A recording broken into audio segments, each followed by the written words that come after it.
అందరికీ నమస్కారం. ఈరోజు మనం సుబ్రహ్మణ్య జననం గురించి తెలుసుకుందాం.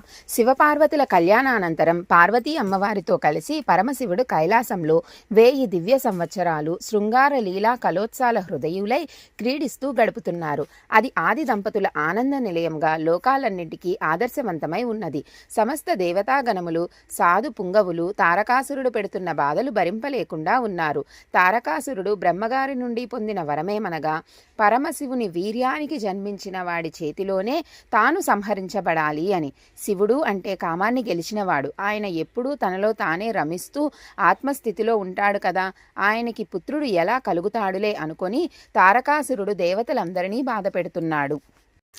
శివవీర్యానికి జన్మించే ఆ బాలుడు ఏ విధంగా ఆవిర్భవిస్తాడో తెలియక దేవతలందరూ కలిసి సత్యలోకానికి వెళ్ళి అక్కడ వాణీనాథుడైన చతుర్ముఖ బ్రహ్మగారిని దర్శించి అక్కడ నుంచి బ్రహ్మగారితో సహా శ్రీమన్నారాయణుని దర్శించి తారకాసురుడు పెడుతున్న బాధలన్నీ వివరించారు.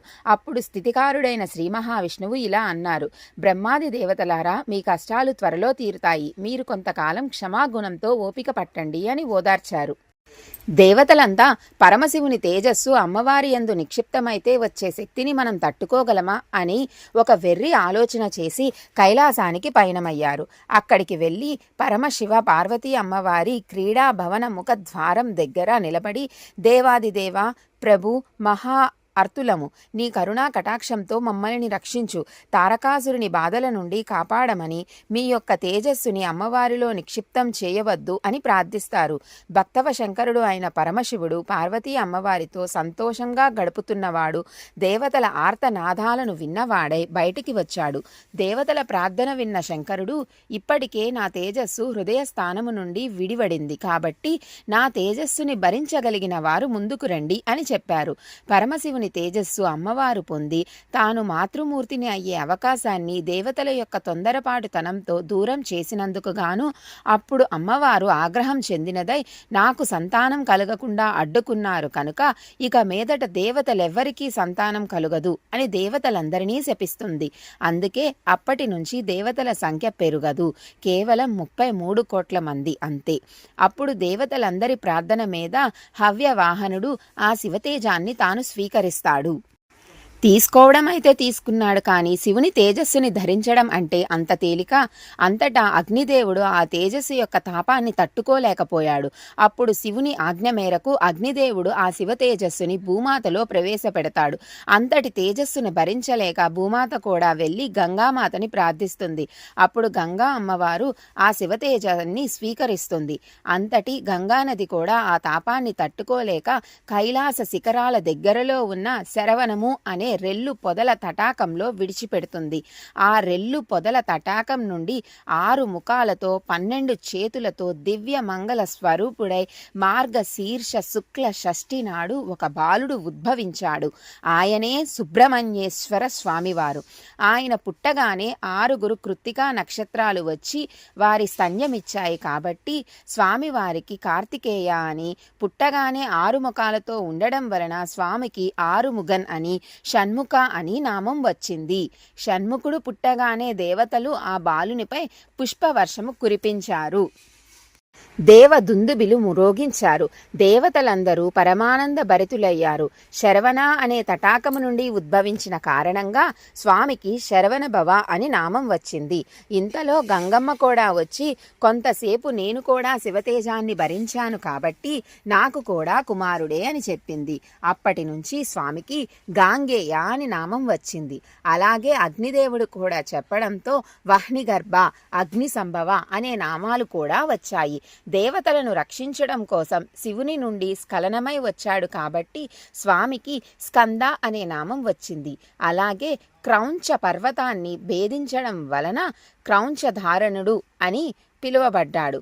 తమిళనాట స్వామివారిని మురుగన్, కంద, వెట్రివెల్, వేలాయుధన్, షణ్ముగన్, ఆరుముగన్, శక్తివేల్, పళని ఆండవన్ అని అనేక నామాలతో కొలుచుకొని వాళ్ళ యొక్క ఇష్టదైవంగా చేసుకున్నారు.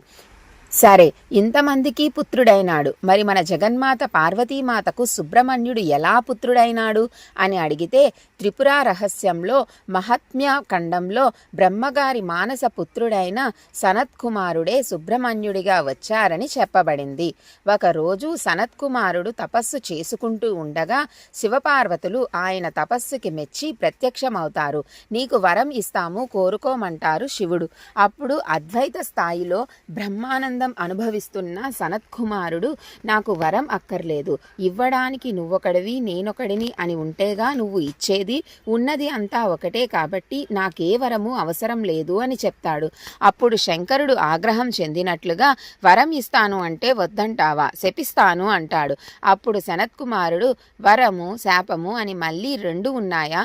వరమైతే సుఖము, శాపమైతే దుఃఖము అని రెండూ లేనప్పుడు నువ్వు వరమిస్తే ఏమిటి, శాపమిస్తే ఏమిటి, ఇస్తే ఇవ్వండి అని ఆయన యథావిధిగా ధ్యాన నిమగ్నుడవుతాడు.